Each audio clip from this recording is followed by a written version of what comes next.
The giant's body hit the ground like a falling tower. 9 feet of muscle and bone, armor shattered, skull split by a single stone. The Philistine army scattered like dust before wind. But as David stood over Goliath's corpse, a question burned in the air. A question no priest in Israel could answer. How? The flood was supposed to erase this. Every living thing wiped clean. Every corrupted bloodline drowned beneath the weight of God's wrath. And yet here he was, a son of the Rafa, a descendant of the Anakim, a warrior whose very existence defied the promise God made to Noah. But Goliath was not alone. 4 brothers waited in Gath. The Anakim ruled Hebron. The Rephaim built kingdoms in Bashan. Somewhere between the ark's door opening and this valley, something survived. And the answer is more terrifying than the giants themselves. Listen closely. What you are about to discover changes everything we thought we knew about the flood. The truth is darker than just rain and rising waters. The stone left the sling, a blur crossing the valley. Goliath's eyes widened, then closed. His knees buckled first. The spear fell from his hand, clattering against stone. His shield dropped next, spinning in the dust like a bronze wheel. Then the giant himself, all 9 feet of him, collapsed forward. The sound echoed through the valley like distant thunder. And then silence. No one moved. Not the Philistines, not the Israelites. Even the wind seemed to stop. David stood frozen, his hand still raised from the release, his breath caught in his throat. He had killed lions. He had killed bears. But this was different. He walked toward the fallen warrior. Slow steps, deliberate. The armor alone weighed more than 2 grown men. The bronze helmet lay askew, massive as a water basin. Goliath's fingers, even in stillness, were thick as tent poles. David reached down and gripped the giant's own sword. The blade was longer than he was tall. He lifted it with both hands, the weight pulling at his shoulders. A single flash of steel in the valley. The ancient bloodline was severed forever. The Philistine army did not scream. They froze. The impossible had fallen. Across the valley, the Philistine ranks shattered like pottery. They ran, screaming, stumbling, throwing down weapons as they fled toward the coast. King Saul watched from his tent, his face drained of color. Beside him stood Abner, commander of the armies. The old soldier's voice came out barely above a whisper. "My lord, the flood was meant to cleanse the earth. Every corrupted thing drowned, every abomination erased." Saul said nothing. His jaw worked, his hands trembled. Because Abner had spoken aloud what every man in that valley was thinking. If God's judgment was final, if the waters truly covered the mountains and destroyed every trace of the Nephilim bloodline, then what had just fallen in the Valley of Elah? David returned to the Israelite lines, carrying his proof. The army erupted, victory songs, shouts of triumph, men chasing the fleeing enemy through the hills. But David did not join them. He stood alone on the battlefield, staring at what he held in his hands. Something in the bone structure caught his eye, something in the jaw, something that did not belong in the lineage of Adam. This was older. This was deeper. And the shepherd boy from Bethlehem felt a cold realization settle into his chest like stone. This giant had not come from nowhere. This was a bloodline. That night, sleep would not come. David sat outside his tent, staring up at the stars. Somewhere in the camp, men sang. Somewhere in the distance, fires burned where supplies had been abandoned. But David heard none of it. His mind was racing backward, following a thread he could not yet see. Goliath had brothers, 4 of them, all giants, all sons of the Rafa, all living in Gath, breathing, walking, existing in a world that was supposed to be washed clean. The waters had risen, the mountains had disappeared beneath the flood. Every living thing outside the ark had perished. So, how did this return? The elders spoke of it in whispers. The scribes wrote of it in fragments. But no one had ever traced the full path backward, from David's Valley all the way to Noah's mountain. Because to do that, you would have to peel back centuries of silence. You would have to uncover bloodlines that hid in shadows. You would have to ask questions that challenged the very promise God made after the waters receded. And you would have to accept that the answer might be more terrifying than the giants themselves. Because if Goliath existed, then so did his ancestors. And if his ancestors existed, then something survived. But in the hills of Gath, something was stirring. 4 brothers, 4 sons of the Rafa, each one taller than Goliath, each one carrying the same cursed blood. And when the news of their brother's death reached them, they sharpened their blades and waited for nightfall. The news reached Gath 3 days later. A runner stumbled through the city gates, gasping for air, his tunic soaked in sweat and fear. Goliath is dead. The words fell like stones into still water. Silence spread through the streets. Women stopped at their wells. Merchants froze mid-transaction. Children stared up at their mothers with wide eyes. Dead? How could a man like that die? The runner collapsed to his knees, trembling. A boy, a shepherd, 1 stone. And then the silence broke, not with mourning, but with something darker.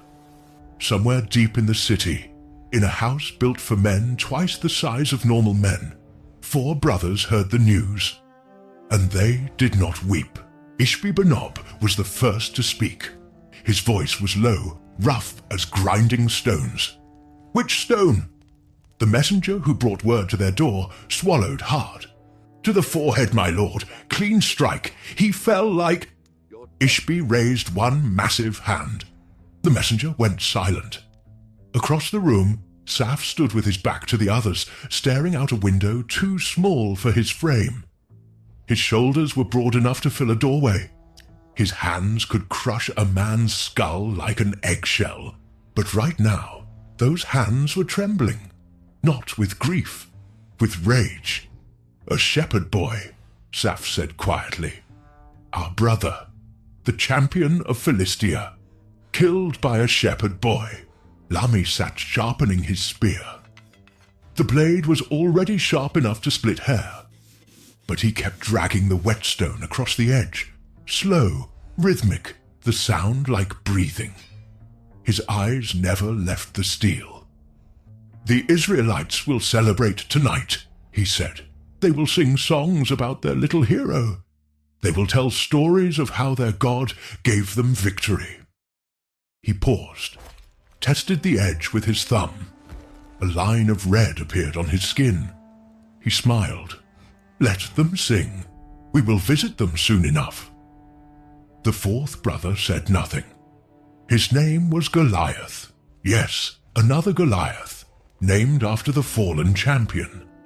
He was younger than the others, taller. And when he finally stood from his seat, the room seemed to shrink around him. Their father had been a warrior of the Rafa, their grandfather before him, and his father before that. The bloodline stretched back through centuries, back past the conquest, past the Exodus, past the patriarchs themselves. They were not merely tall, they were built differently. Bone density that could withstand blows that would shatter normal men. Muscle fibers that did not tire. Reflexes faster than human instinct should allow. The priests of Gath whispered that the sons of Rafa carried something in their veins that did not come from Adam's line. Something older, something that should have drowned beneath the waters of judgment. But here they stood, breathing, living, sharpening their weapons. Ishbi-Benob walked to the center of the room and drove his fist into the stone table. The impact cracked the surface clean down the middle. "We do not hide," he said. "We do not wait for Israel to forget. We remind them what walks the earth." Saf turned from the window. "When?" Ishbi's jaw tightened. "Soon. Let David taste his victory first. Let him grow comfortable. Let him believe the threat has passed." He looked at each of his brothers in turn, and then we show him that Goliath was not the last. He was simply the first. That night, the 4 brothers stood on the walls of Gath and looked east toward the hills of Judah. Out there, in a camp filled with celebrating Israelites, a shepherd boy slept with his harp beside him.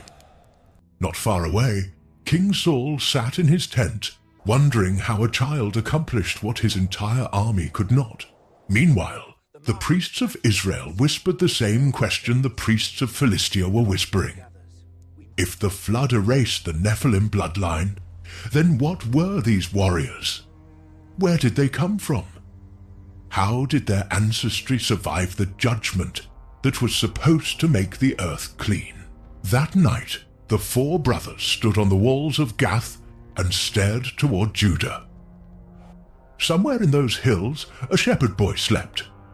And somewhere deeper in the past, buried in the ruins of Hebron, 3 brothers had built a city for giants. Their father's name was Enoch, and his shadow still covered the land. 40 years earlier, 12 men stood at the edge of Hebron, hidden among the rocks, staring down at something that should not exist.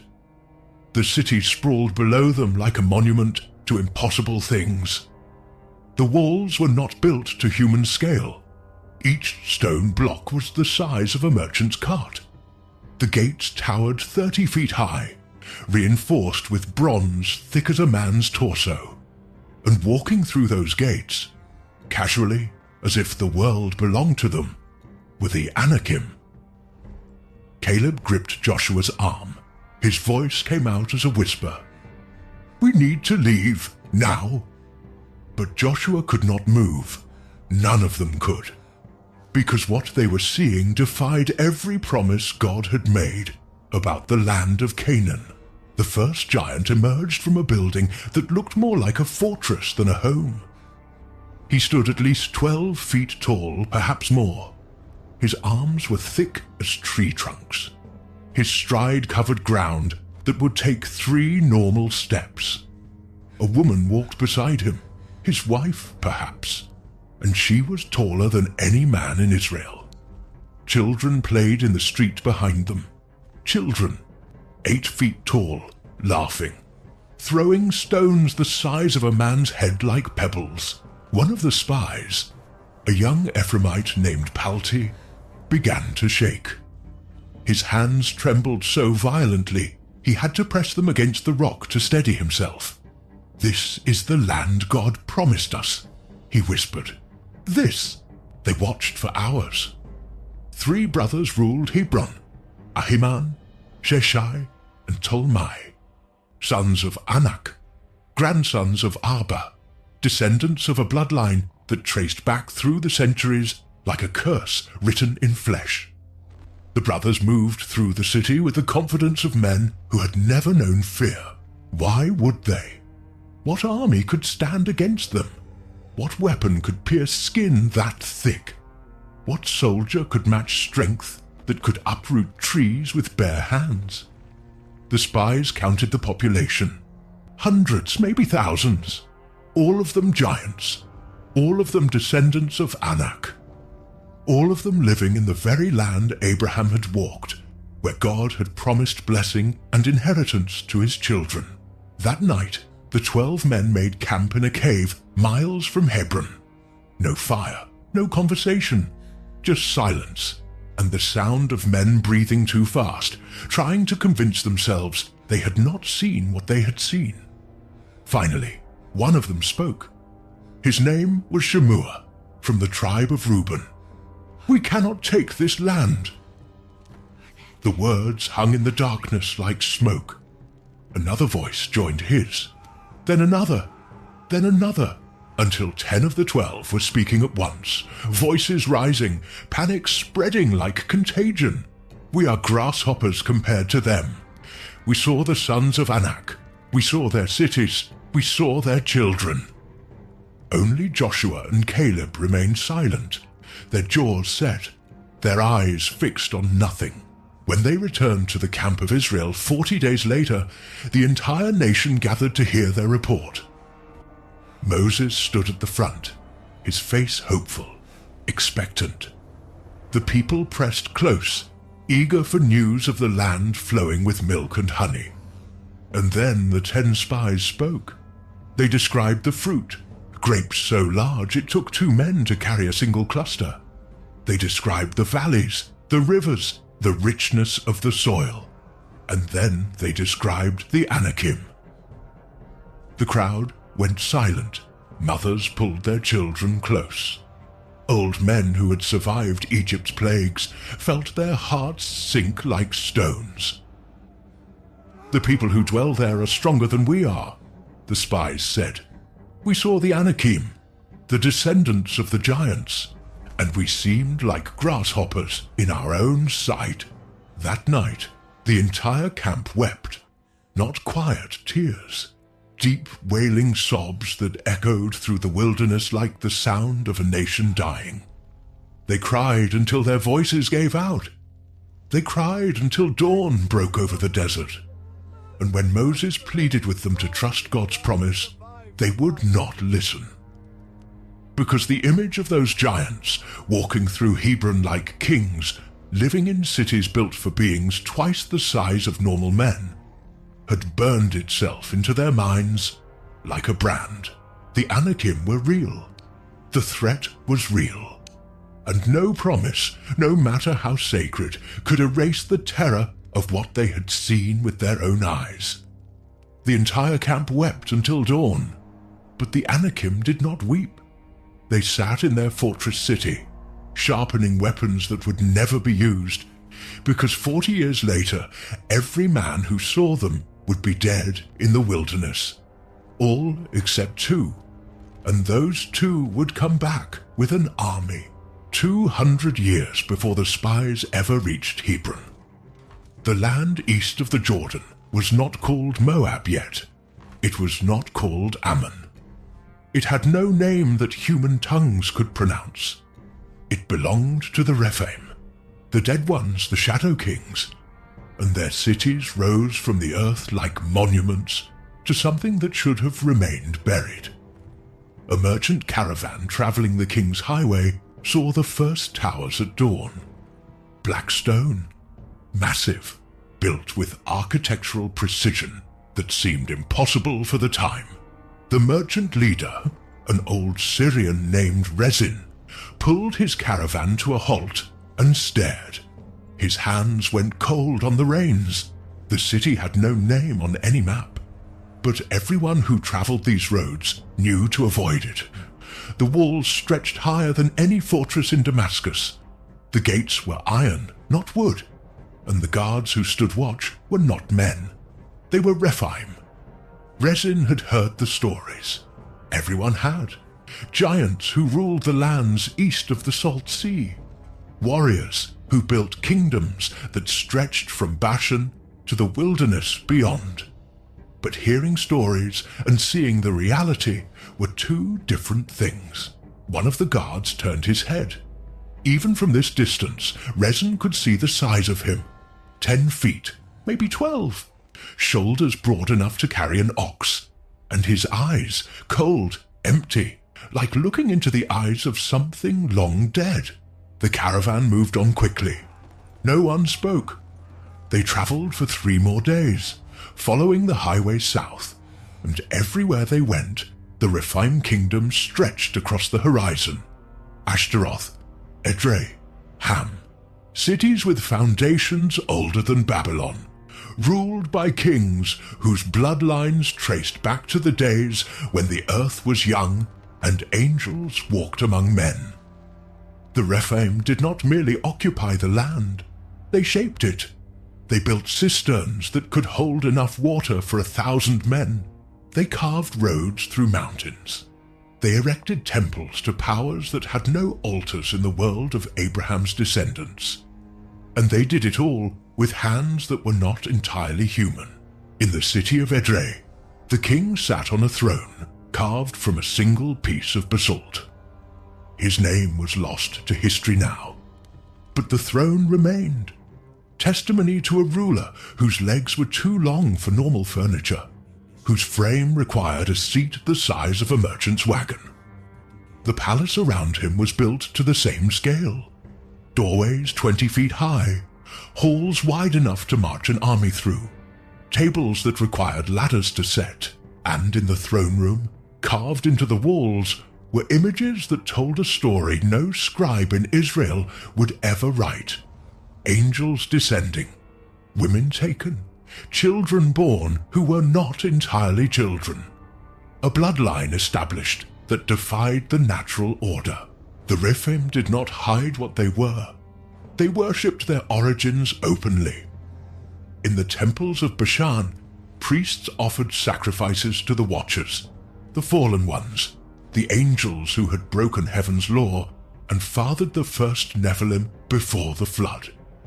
The rituals were older than any religion in Canaan, and the Rephaim believed, truly believed, that they carried the blood of those ancient unions in their veins, that they were not merely men grown large, but hybrid beings, part human and part something else. Something that gave them strength no training could produce. Something that made them rulers by birthright. But kingdoms built on cursed foundations do not stand forever. Generations passed. The Rephaim spread across the land, building city after city, ruling tribe after tribe. And then whispers began to spread through the desert.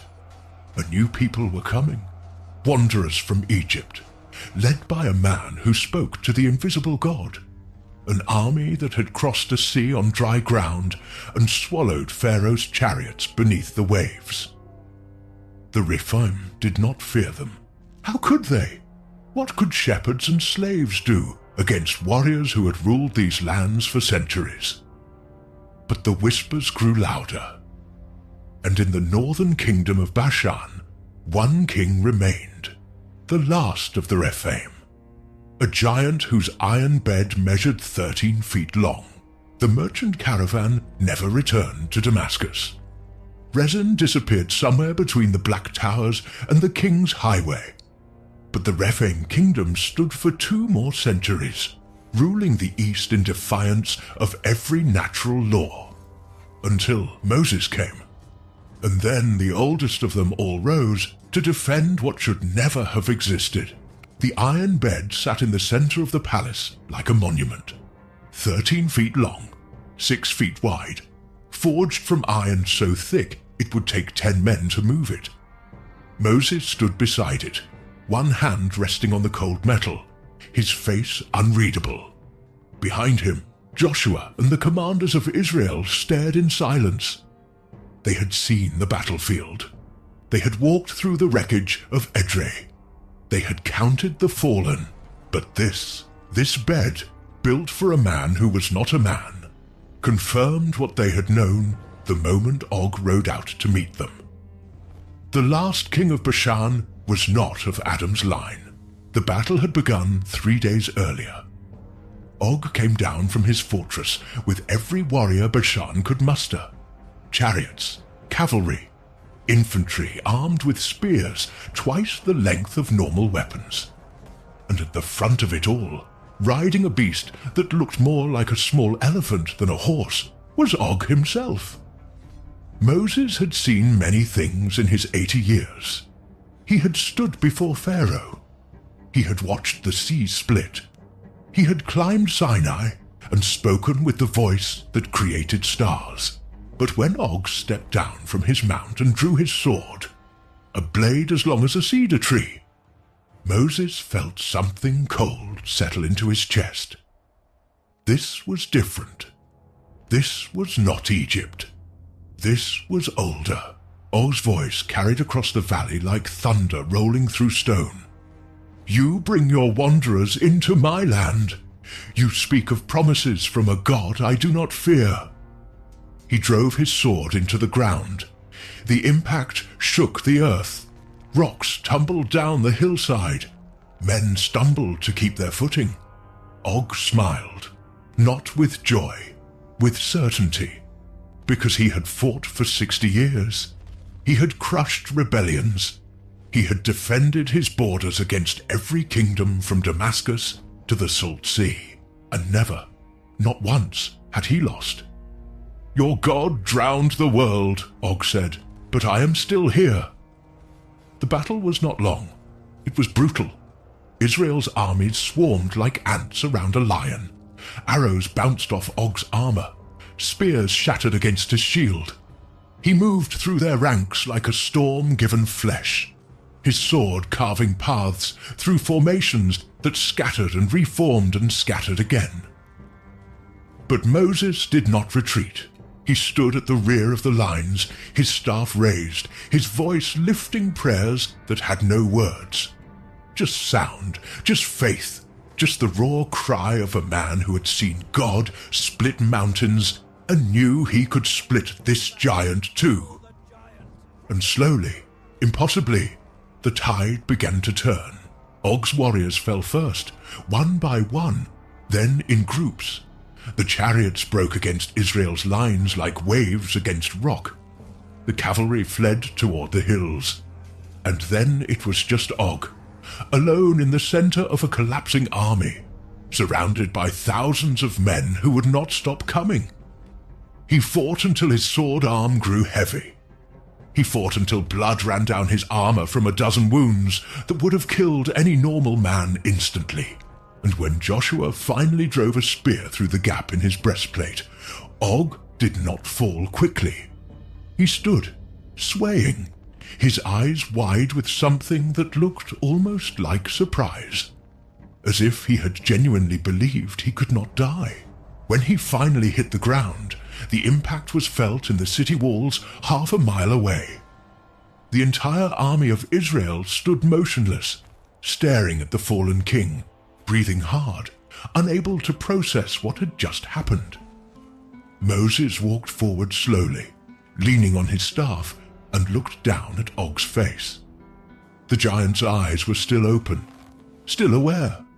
His lips moved, forming words too quiet to hear.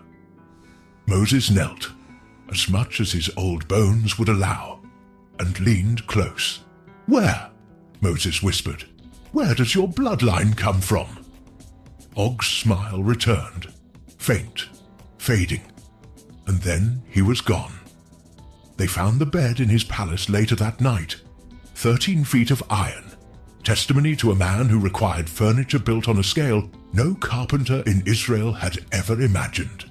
But more than the bed, they found records, stone tablets carved with genealogies stretching back through the centuries. Og, son of Sihon, son of Bashan, son of Arba, son of... The names went on and on, each generation taller than the last, each bloodline marker pointing further into the past. And at the bottom of the deepest tablet, carved in letters so old the language had to be translated 3 times, was a single word that made Moses' blood run cold.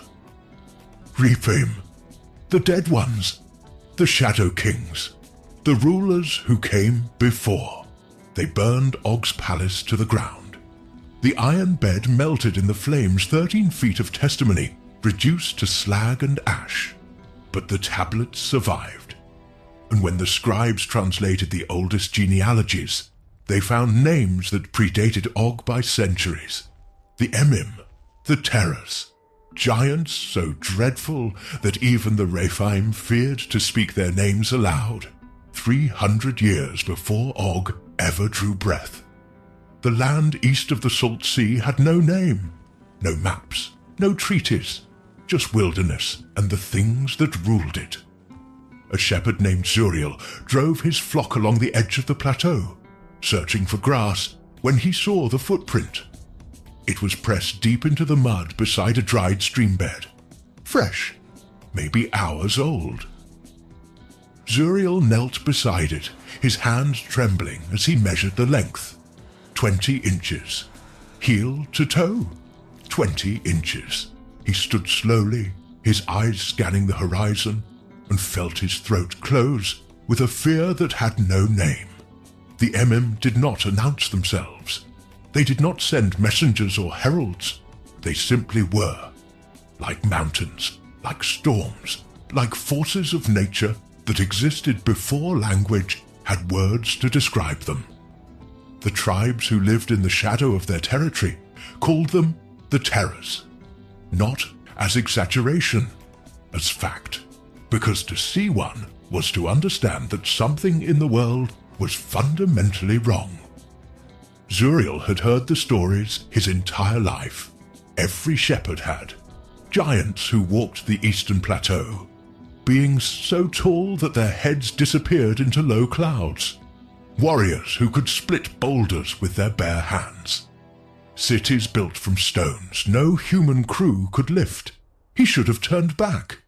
He should have driven his flock west, back towards safer grazing lands, back towards the world of normal men. But something pulled him forward. Curiosity. Madness. The same impulse that makes a man stare into fire until his eyes burn. He followed the footprints. They led northeast, toward a ridge of black stone that rose from the desert like a broken tooth. And beyond that ridge, smoke. Not from cooking fires. This was darker, thicker, the smoke of forges working metal on a scale that made no sense. Zuriel climbed the ridge just before sunset. What he saw on the other side stopped his breath. A city, walls 60 feet high, built from blocks of basalt that would require 20 oxen to move. Gates reinforced with bronze, thick as a man's body. And walking through those gates, returning from some task in the fields beyond, were the Emim. Zuriel counted 12 of them. Each one stood between 13 and 15 feet tall. Their proportions were wrong. Limbs too long, torsos too thick, heads too large. They moved with a grace that should not have been possible for beings that size.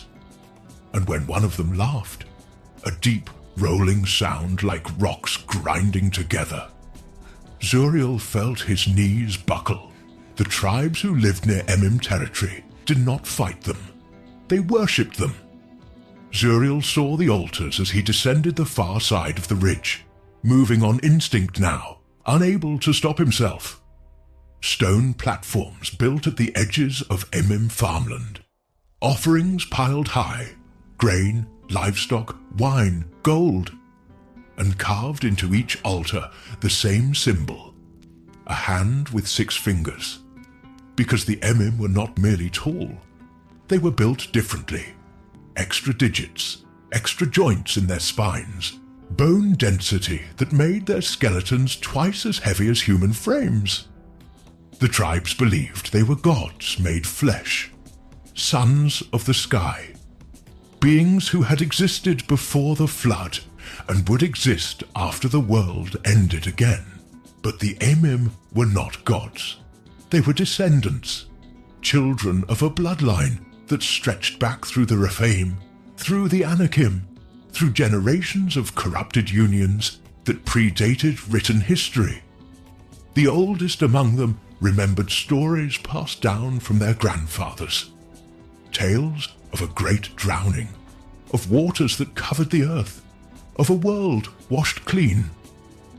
But here they stood, breathing, building, thriving, and no priest in Israel could explain how. The flood had come, the judgment had fallen, every living thing outside the ark had perished. So how did this survive? Zuriel never saw his flock again. He died in the shadow of the Emim towers, a servant to beings who treated him like livestock. But before he died, he carved a warning into stone and buried it where someday, centuries later, a shepherd boy named Abraham would find it. The warning had 3 words.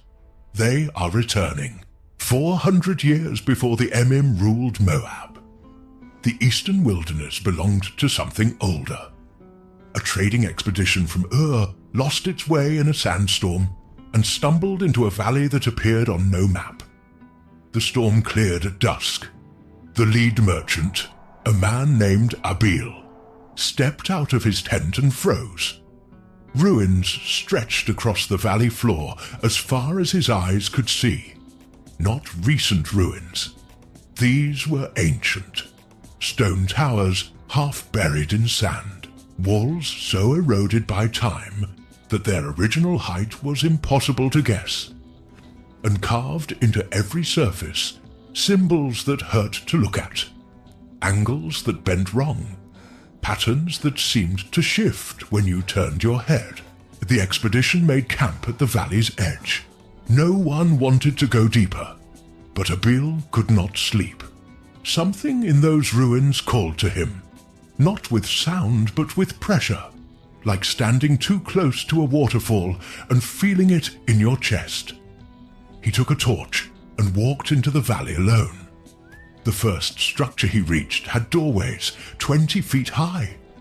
The second had staircases built for legs, twice the length of human legs. And the third had bodies, not skeletons, bodies, mummified by the desert air, preserved in positions that suggested they had died suddenly, all at once, centuries ago. They were giants, 15 feet tall, maybe more. Their skin was leather dark, stretched tight over bones that looked almost hollow, like bird bones scaled up to impossible size. But what froze Abil's blood was not their height.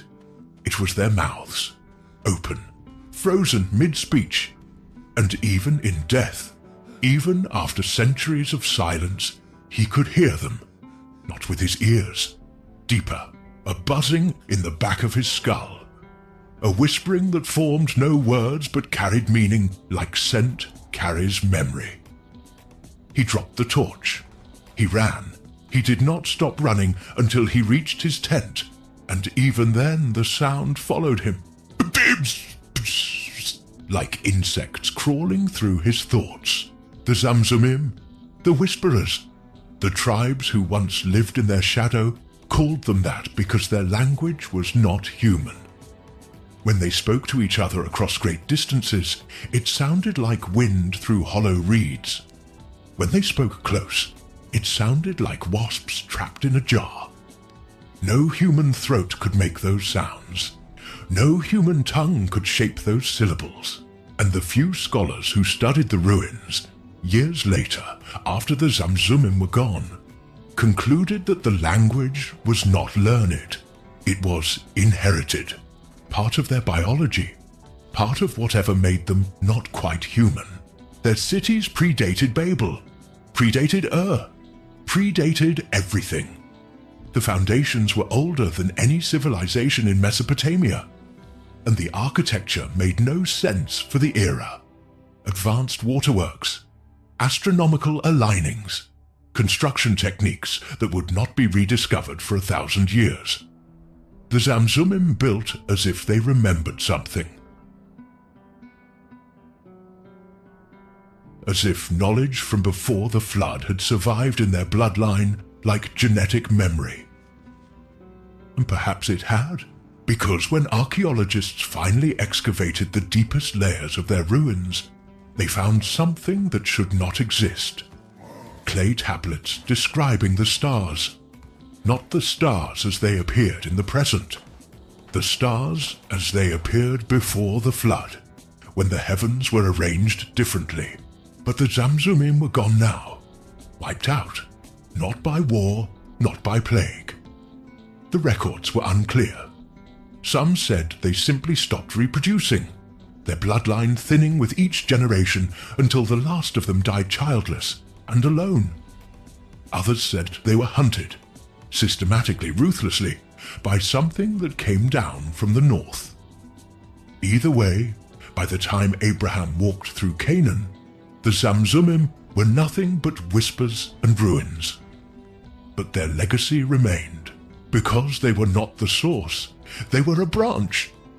And if you wanted to find the root, if you wanted to understand how these bloodlines survived the flood that was meant to erase them, you had to go back further still. The ruins were empty now. The Zamzummim were gone. But their language remained, carved into stone, humming in the wind, a frequency that human ears could almost but not quite hear. And somewhere in the DNA of Canaan's children, that same frequency was beginning to wake up. The vineyard had been Noah's first project after the ark. While his sons built homes and planted fields, the old man cultivated grapes. Row after row, trained on wooden frames, growing thick and sweet under a sun that felt different than it had before the flood. The first harvest came in the autumn of the second year. Noah pressed the grapes himself, watched the juice flow dark and rich into clay jars, let it ferment through the winter, and when spring returned, he tasted what 600 years of life had taught him to make. The wine was strong, stronger than he remembered. He drank deep. The tent was dark when Ham entered. He had come looking for his father to ask about the eastern fields, whether they should plant barley or wheat, whether the soil needed rest. But Noah was not standing. He was collapsed on his bedding, the wine jar overturned beside him, his robe twisted and displaced. Ham stood in the doorway. He should have turned away, should have backed out quietly and let the old man sleep. But he did not. He stared, and then he smiled. Not with joy, with something colder, something that recognized weakness and filed it away for later use. Ham found his brothers working near the threshing floor. Shem was separating grain. Japheth was repairing a plow blade. Ham walked up with that same strange smile on his face. "Father is in his tent," he said. The way he said it made both brothers stop. Shem set down the grain. "And?" Ham's smile widened. "You should see for yourself." But he did not move toward the tent. He stood there, waiting, watching their faces. Japheth's jaw tightened. He grabbed a cloak from the fence post and handed one end to Shem. They walked backward toward their father's tent, the cloak held between them, their eyes fixed forward, refusing to see what Ham had seen. They entered backward, covered Noah without looking, adjusted his robe, set the wine jar upright. And when they emerged, their faces were pale with something deeper than embarrassment, shame. Not for themselves, for their brother. Because what Ham had done, standing there, staring, smiling, revealed something corrupt in his heart.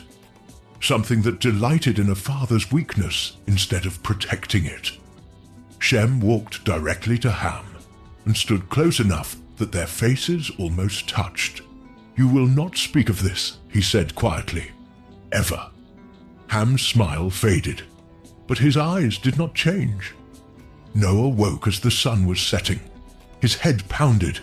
His mouth tasted like copper and regret. He sat up slowly, piecing together fragments of memory. The wine, the heat, the darkness of the tent. And then he knew. Someone had been here. Someone had seen. He called for his sons. All three came. But Noah's eyes went straight to Ham. He did not need to ask. He could see it in the way Ham stood, the slight tilt of his head, the casual posture of someone who now held a secret he should not possess. Noah's hands began to shake, not with age, with fury. "Cursed," Noah said. The word fell like a stone into still water. "Cursed be Canaan." Ham's face went white. "Father, I—" But Noah raised his hand. Silence filled the tent like rising water. A servant of servants he shall be to his brothers. The curse was not a wish.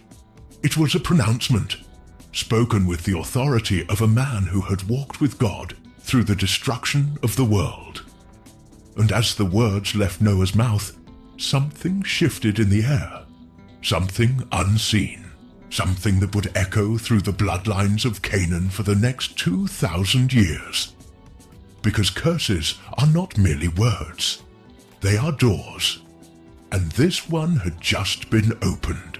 Canaan was Ham's fourth son, a boy, innocent of his father's sin. But the curse did not ask permission. It settled on him like oil, invisible, permanent. And as Canaan grew, as he had sons of his own, as those sons spread across the land that would bear his name, the curse spread with them. Not as punishment, as vulnerability, a crack in the armor, a doorway through which something older could return. Because the Nephilim bloodline had not died in the flood. It had gone dormant, waiting. And when Canaan's descendants built their cities in the land west of Jordan, something stirred in the genetics they carried, something that recognized the curse as an invitation. Canaan grew into a man, had sons, built cities, and the curse followed every generation like a shadow that grew longer with each sunset. But the curse was not the source. It was the doorway. And what came through that door had been waiting since before the flood. 6 weeks after the ark door opened, the world was still wet, mud everywhere, trees stripped bare by the currents, standing like skeletal fingers against empty sky. Noah's family had established a camp at the base of Ararat, temporary shelters while they waited for the ground to dry enough for permanent building. Every day scouts went out to survey the land, to find sources of fresh water, to map the new coastlines, to see what remained of the world that had drowned. And on the 42nd day, 2 scouts came running back to camp. Their faces were wrong. Noah was repairing a fence when he saw them approaching. Shem's sons, Elam and Asher, both young, both strong, both trained to handle whatever the wilderness could throw at them. But they were stumbling, gasping, eyes wide with something that looked like terror. Noah set down his tools and walked to meet them. Before he could speak, Elam grabbed his grandfather's arm. "We found something." His voice cracked on the last word. Noah felt his chest tighten. "Show me." They led him east, an hour's walk through mud that sucked at their sandals with every step, through valleys where the water had carved new channels, past boulders the size of houses deposited by currents that had moved mountains. The footprint was in a clearing where the mud was still soft, deep, perfectly preserved. Noah knelt beside it, his old knees protesting, and placed his hand inside the depression. His hand did not reach halfway across. He measured with his staff, 22 inches from heel to toe, the width of a man's forearm. Noah closed his eyes, breathed slowly through his nose, opened them again. The footprint was still there, real, impossible, fresh. He stood and scanned the tree line. Nothing moved, but somewhere out there, walking through this cleansed world, was something that should not exist. They followed the trail, more footprints, heading northeast. Each one pressed deep enough to suggest weight no human frame could support. Asher pointed to a tree along the path. Broken branches, 12 feet up, snapped clean as if something tall had pushed through without bothering to duck. Further along, they found a boulder that had been moved, not rolled, lifted. You could see where it had sat. The depression in the mud, the ring of disturbed earth. And you could see where it had been placed, 10 feet away, set down deliberately, as if clearing a path. Noah said nothing. He turned and walked back toward camp, his jaw set, his hands trembling. Shem met him at the edge of the settlement. One look at his father's face, and Shem knew. How many? Noah shook his head. I do not know. He walked to his tent and sat down heavily on a stool that creaked under his weight. Shem followed. Japheth appeared moments later. Ham stayed outside, listening through the tent wall. Noah's voice was barely above a whisper. It survived. Shem's face went pale. That is not possible. The waters covered everything. Every mountain, every valley. Nothing lived outside this family and the creatures we brought aboard. But Noah was not listening. He was remembering. The last days before the flood. The corruption that had spread through every city, every tribe, every bloodline. The Nephilim walking the earth like kings. The daughters of men bearing children who grew to monstrous size and strength. The violence, the genetic abominations. The reason God had decided to wipe the slate clean and start again. All of it was supposed to be gone. Erased, and yet somewhere out there, something with a 22-inch footprint was moving through the world, breathing, living, existing, in defiance of everything the flood was meant to accomplish. That night, Noah did not sleep. He sat outside his tent and stared at the stars. The same stars he had watched from the ark's window while the world drowned beneath him. He had thought it was over. He had believed the promise, the rainbow, the covenant. Never again would God destroy the earth with water. But the promise said nothing about what might have survived. Noah did not tell his family what he suspected. He buried the knowledge deep, locked it behind prayers and silence and the hope that maybe, he was wrong. But 6 weeks later, another scout found another footprint. And this one was fresh. And this one was bigger. The grinding sound came first. Wood against stone. A scraping that echoed through the ark's hull like the groan of a dying beast. Then impact. Not violent, almost gentle. The massive vessel settling onto rock with a shudder that ran from bow to stern. Inside, the animals stirred. Birds called. Livestock shifted in their pens. And in the upper chamber, Noah stood with his hand pressed against the wall, feeling the vibration fade into stillness. After 150 days adrift, the ark had found ground. He closed his eyes, whispered words of gratitude that had no language, opened them again, and waited. 40 days passed before he opened the window. The water was receding, but the world outside was still a graveyard. Mud stretched to every horizon. Dead trees jutted from the earth like spears.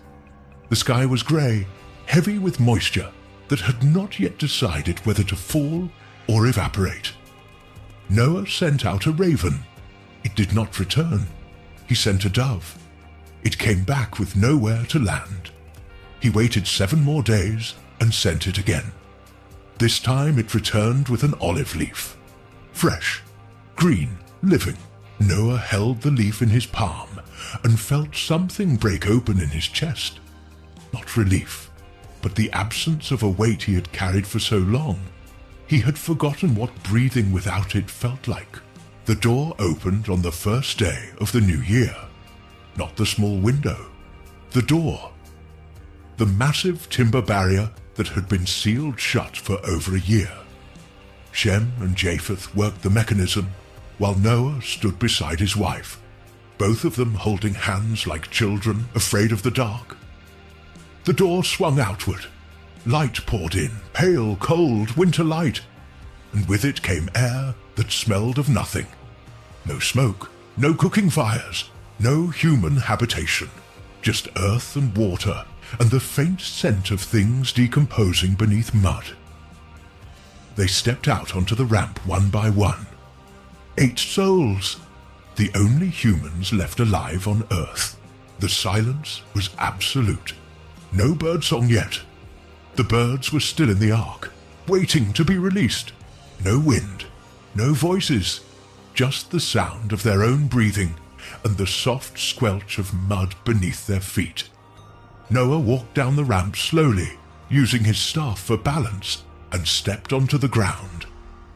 His knees nearly buckled. The earth felt wrong, too soft, too empty, like walking on the skin of something dead. He looked back at his family standing on the ramp behind him, his wife, his sons, their wives, and saw his own uncertainty reflected in every face. This was supposed to be victory. This was supposed to be hope. So why did it feel like standing in a tomb? They built an altar that first day, gathered stones from the mountainside, and stacked them with trembling hands.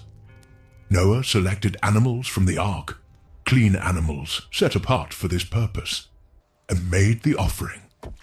The smoke rose straight up into the still air, a column of grey against grey sky.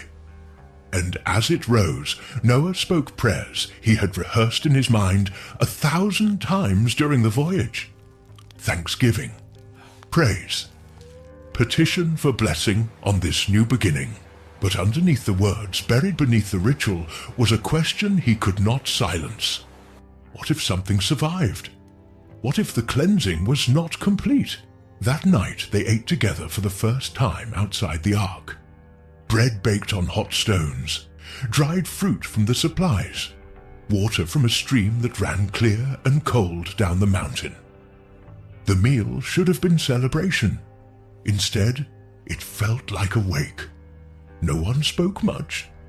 No one met each other's eyes for long, because they had all seen the same thing during the day's exploration. The sheer scale of death, bodies everywhere, preserved in mud, twisted in positions that told stories of final desperate moments. Men, women, children, animals, everything mixed together in the sediment like broken pottery. The flood had not been gentle. It had been annihilation. Noah lay awake that night in a tent that felt too exposed after a year of timber walls. He stared up at stars he had not seen since before the rains began. Bright, clear, arranged in patterns that seemed both familiar and strange, as if the heavens themselves had shifted during the flood. The stars wheeled overhead, the same stars that had watched the Watchers descend, the same stars that had witnessed the first corrupted unions. And beneath those stars, inside a tent made from animal skins, 8 souls slept. 7 of them dreamed of hope. 1 of them carried a secret in her blood, and the earth held its breath 70 years after the ark landed. Noah sat outside his house, watching Canaan's children play in the dirt, 5th generation since the flood. The world was filling up again. Cities rising, tribes spreading, life returning like grass after fire. But Noah was not watching the game. He was watching one child, Canaan's great-grandson, 12 years old, 7 feet tall. The boy threw a stone across the field. It sailed twice as far as any other child could throw. His laugh was deeper than it should be. His hands were the size of a grown man's. Noah's wife appeared in the doorway behind him. She did not speak. She had seen it too. For years now, the signs appearing in Canaan's line like cracks spreading through pottery. 1 child in 10 born larger, 1 in 50 large enough that neighbors whispered. She sat beside her husband and placed her hand over his. Her voice was barely a whisper. "When did you know?" Noah did not turn. His eyes stayed fixed on the boy. "The footprints, 6 weeks after we landed. I told myself it was impossible." He paused, "But I was looking outside the ark. I should have been looking inside." She nodded slowly. They sat in silence, watching the giant child play with normal children who would grow to fear him. Finally, Noah spoke again. Ham's wife. The words hung between them like smoke. His wife's jaw tightened. She remembered. The woman Ham had chosen before the flood. Beautiful, strong. From Cain's line, a bloodline that had mixed with the Nephilim in the generations before the waters came. But the corruption was not visible. Not in her.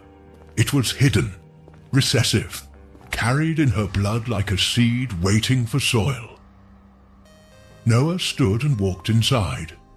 The genealogy tablets were spread across the floor where he had left them that morning. Clay records of every birth since Ararat.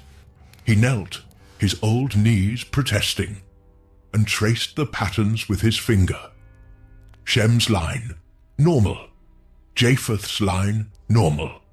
Ham's line, the mutation appearing every few generations, growing stronger each time. And Canaan's curse had not created it.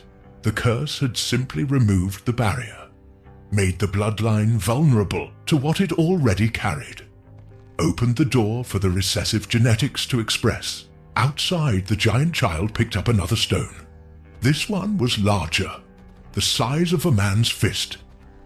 He hurled it toward the hillside. The impact echoed like thunder.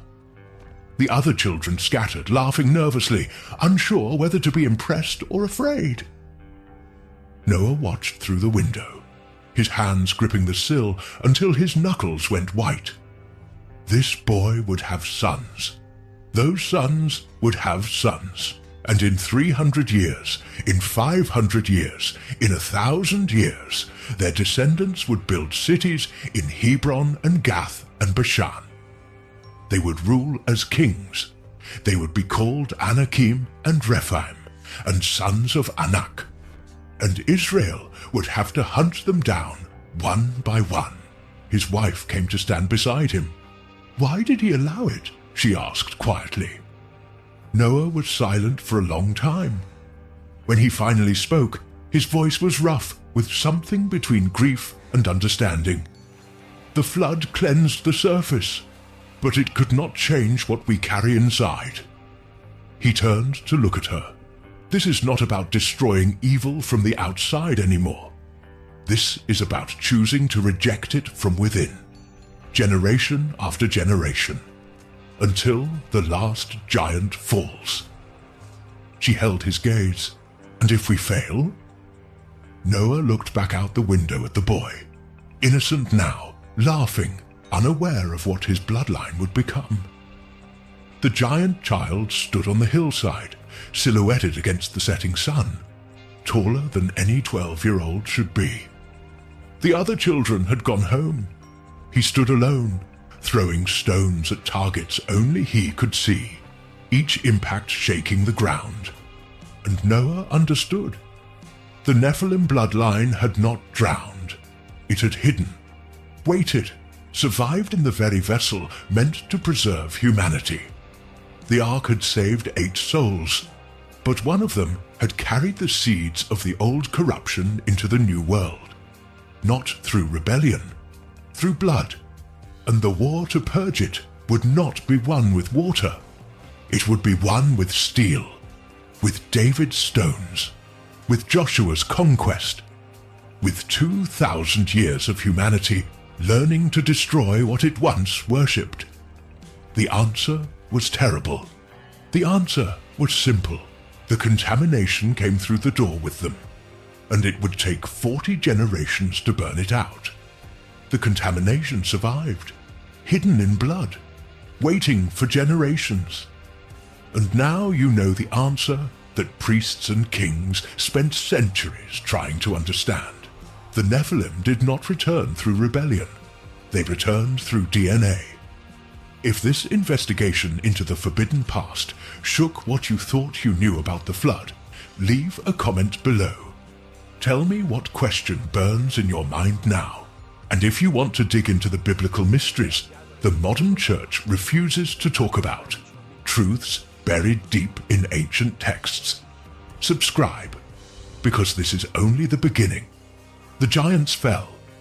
but their legacy is still written in the margins of Scripture, and we are going to find every last trace